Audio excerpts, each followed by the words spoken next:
All right, today on the channel we're going to be taking a look at the latest from Anbernic. This is their RG353VS. I'm not a big fan of their naming structure. The numbers keep going up, and a lot of times they throw in the letters to differentiate different models, and it just further confuses the gaming community. But overall, very simple, basic packaging, nothing really fancy, no frills, no thrills, as I always like to say. Inside the box, you'll get a USB-C charging cable. A little quick start user manual shows you how to operate the device, as well as how to tear open the paper. Whoops, there we go. And you also have a handy dandy screen protector and some cleaning cloths to put over the screen, because it does have a gorgeous display. We have a 3.5-inch IPS display. Resolution is 640 by 480, so it's gonna look great for your old school games, your handheld devices, so Game Boy Advance, Game Boy Color, Nintendo DS, OpenBOR. Got lots of systems on here, very easy to navigate user interface. It's got everything categorized by system. You go ahead and select it and go in, pick individual games. Very easy to navigate. You can hand this to a small child and they'll understand how to play and get between point A to point B to play their favorite games. Has emulation all the way up to PSP, though I would honestly just recommend you avoiding PSP. You can add your own ROMs. You're simply going to head and pop out the SD card, put it in your computer, put your own SD ROM files on there if you so do wish. This has a 128 gigabyte SD card on it. 27,000 games is what it says. I've already noticed lots of duplicates, so I would take that with a grain of salt. But the good thing about this is you get this beautiful IPS display that looks great from any angle. You get 2 analog sticks, you get a nice D-pad, 4 buttons on the front.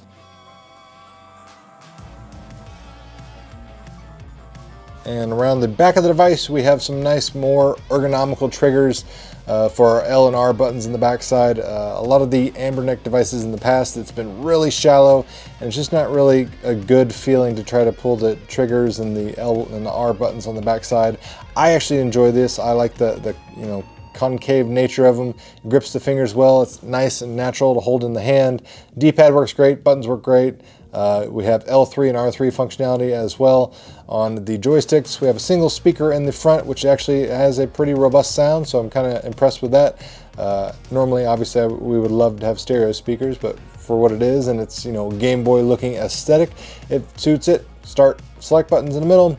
Function button, you're going to hit start, and your function button to back out of any of your games.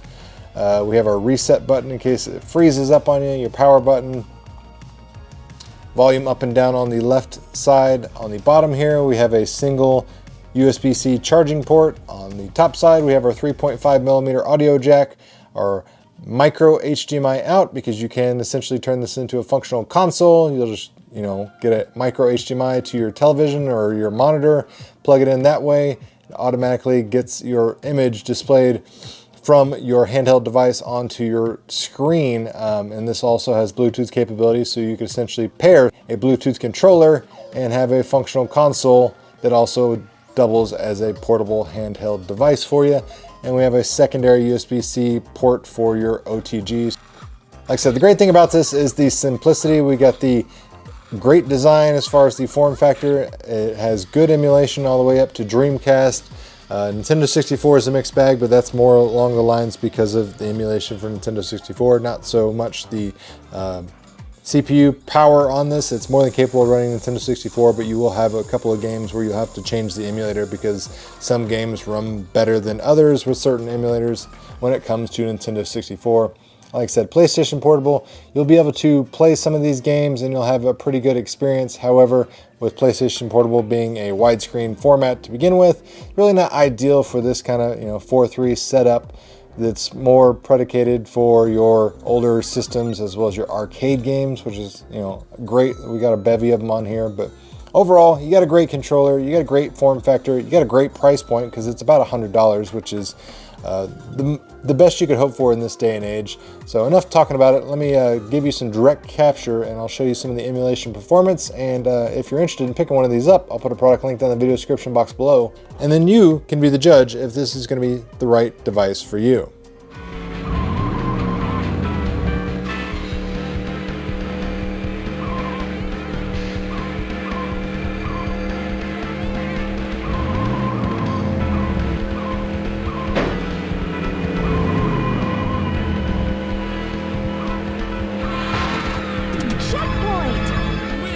Battle 2, fight!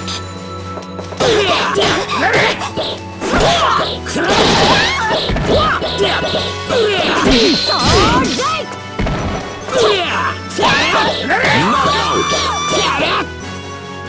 This victory strengthened the soul of Maxi.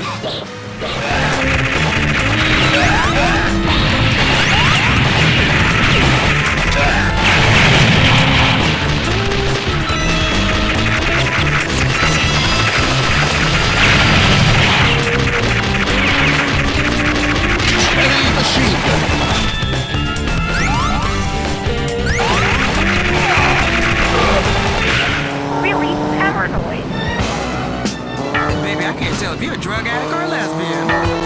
Only Rick James can save you now. Help us find some love, Rick.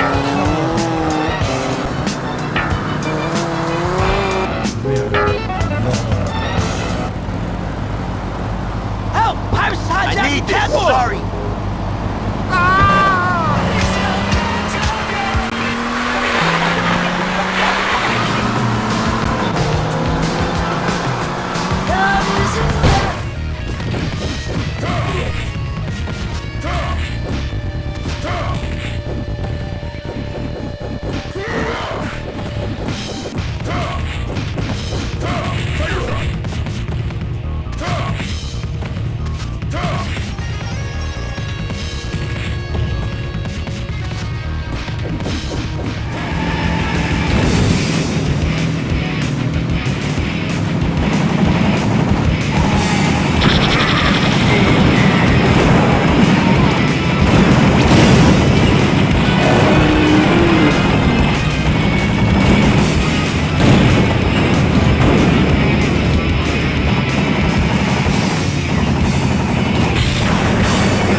And that does it for this video review of the Anbernic RG350VS. If you're out there and confused and you see some Anbernic RG353, don't worry, it's pretty much the same device, only that one has touchscreen capabilities, and it also dual boots into Android, which is honestly something I don't think a lot of the emulation community cares about.